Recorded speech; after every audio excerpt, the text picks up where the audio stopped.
Okay, magandang umaga po sa inyo lahat. Nandito po kami nagbiyahe. Ayan po, na-stranded po kami rito sa ano. Patawid to ano,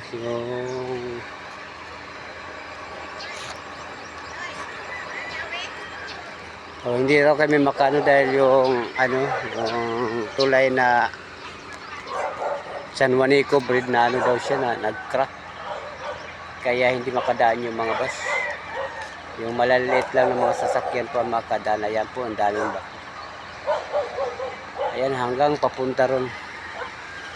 Ayan po. Hanggang Pantalan na po yan. Kaya medyo matagal-tagalan daw kami rito. Kaya baka maubusan kami ng pera dito kasi ang mamahal ng pagkain dito. Grabe ang mahal. Super, kahit bawat kain mo mahal. Kaya dito kami. Kaya yung anak ko. Yung anak ko sintusan ko. Yan sa kabila.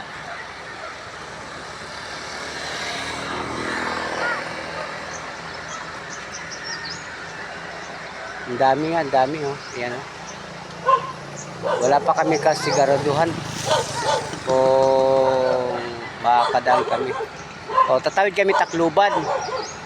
Kasi dito kami duban pa Tacloban. Ngayon, hindi kami makaraan sa Tacloban dahil nag-crack daw yung San Juanico Bridge. Na hindi kami makakadaan sa San Juanico Bridge kasi ano, nag-crack daw yung ano, San Juanico Bridge. Kaya ayan oh, ang dami. Ayan. Bas hanggang doon yun mga bas.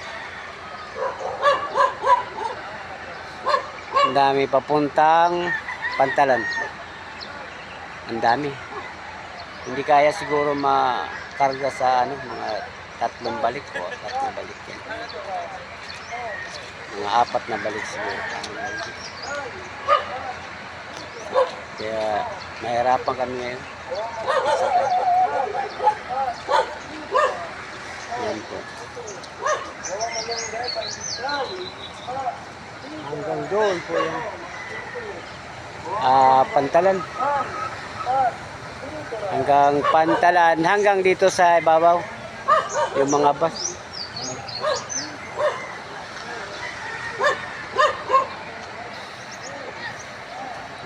Hanggang doon.